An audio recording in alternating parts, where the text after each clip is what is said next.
Squanch Games returns with its biggest release yet, the mundane FPS sci-fi adventure High on Life. It features an array of crude humor, self-referential video game tropes, and buckets of alien blood to spill, but feels much more squishy than the studio accounting and VR option Trova saves the universe. The length of High on Life puts those two games combined to shame, but it's also emptier, flatter experience than the colored screenshots suggest. An alien invasion throws the unnamed teenage protagonist of High on Life into a bounty hunter spacesuit, now on the verge of assassinating high-ranking members of an alien criminal cartel known as G3 who are trying to transform the people on drugs. The title of the game should be taken literally. The player is joined by his sister Lizzie, an alien bounty hunter mentor named Jean, and a small arsenal of Gatlian talking weapons who step in as talking participants to complete the silent protagonist's shtick. Firefighting and navigating the game feel very limited at first,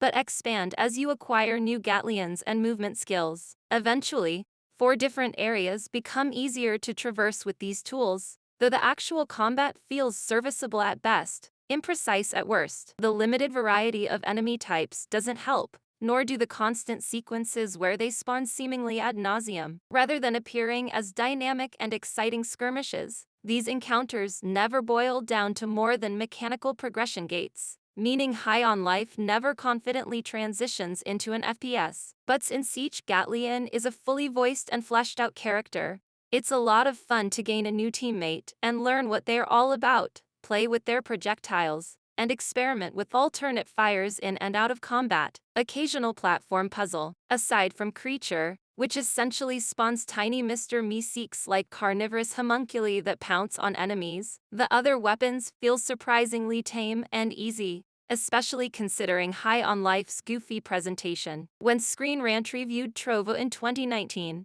a highlight was the over-the-top concentration of humor seen in almost every nook and cranny of the gaming world. High on Life has a problem. This game is longer and bigger but just can't fit that much content per square mile or fill every corner with a clever joke or hook. Instead, it features significant areas of free content to search for. Some of them are still a good time and sometimes fun, and the game has a small handful of twists that serve their purpose, but most of those levels are just plain empty. Stalk High through the streets of life and finally there's a strange NPC to find and attack.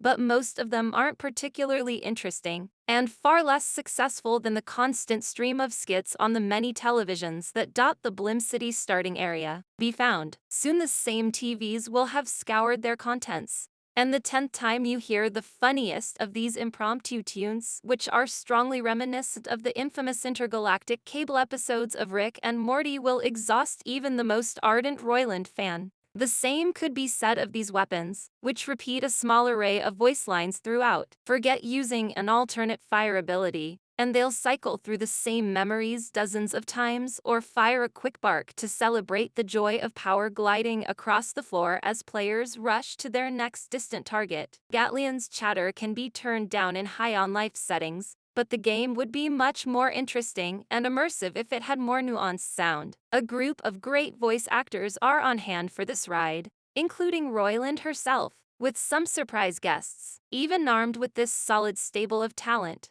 High on Life's vocal lines are ground in the dirt like pretty much every other part of the game, even atop a bizarre tobacco soundtrack that often sounds like some disgusting alien mall music. High on Life is a mediocre shooter punctuated by sporadic humor that is more often missing than it hits. The self-deprecating gags of video games were handled much more effectively in Trova, and the sheer scale of the experience only adds to the mistakes. There are laughs to be had, secret collectibles to sniff out, and some downright hilarious riffs on internet forums, but these aren't enough to improve the core gameplay. High on Life does the job, but not in a remarkable way. Our rating, 3 out of 5 good. Thank you for watching. Please like and subscribe and support my channel.